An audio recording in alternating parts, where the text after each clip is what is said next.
Joining us live from Washington is David Larkin. He's an international lawyer. And thank you very much for joining us, David. For many of us, it didn't come as a surprise. We all knew it was going to happen. It was just a matter of time, and it did happen. But why did it take so long, and why did it happen now?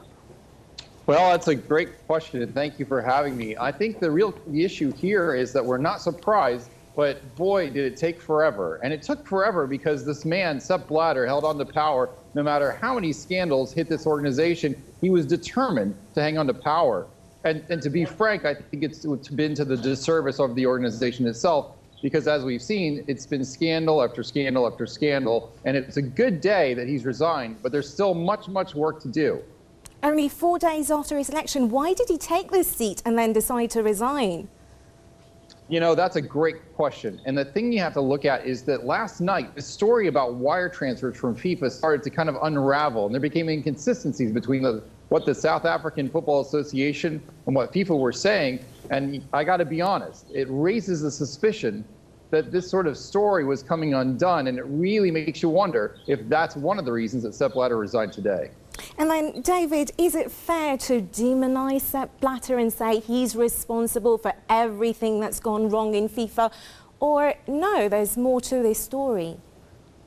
Yeah, I mean, you have to say that Mr. Blatter, what we know is that Mr. Blatter is not guilty of any crimes. What he's guilty of is misadministration and allowing a permissive culture and secretive culture where this sorts of things could flourish. And so, Mr. Blatter, the responsibility does rest with Mr. Blatter's foot, not for impropriety and corruption itself, but just for the permissive environment in which this kinds of things could have really evolved and took root. And we've seen this over and over again. And but what do you think? To his credit, yes, go ahead. Yeah.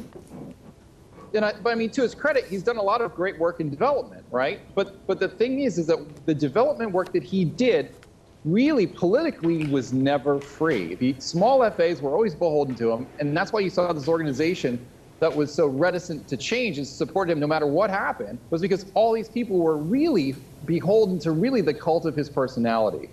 And we've already got media speculating a long list of candidates who can take over. What do you think about that? Who can be the right person to take over FIFA now and then change the whole organisation to make it a better place for sports fans and as well as the whole football family? Well, I think my great concern right now is that there are a host of candidates who really are essentially backed by other power brokers within the game and within the status quo.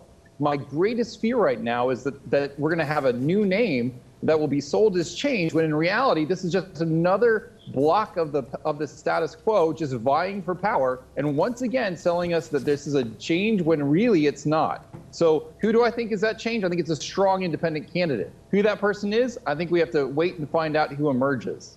What can be done, David, to fix FIFA? Well, I think right now what we've seen is that we need to stop questioning whether FIFA can reform itself. We've now seen over and over again that this organization is completely incapable of reforming itself. So we don't even have to ask that question. It's a proven fact that this organization cannot reform itself. So it's going to take somebody from the outside, completely independent, and everything has to change. From the top to the bottom, this organization has to be restructured and the leadership truly changed in every way. Anything short of that is not credible change and is going to just set up the environment where we're going to have the same kinds of corruption scandals over and over again.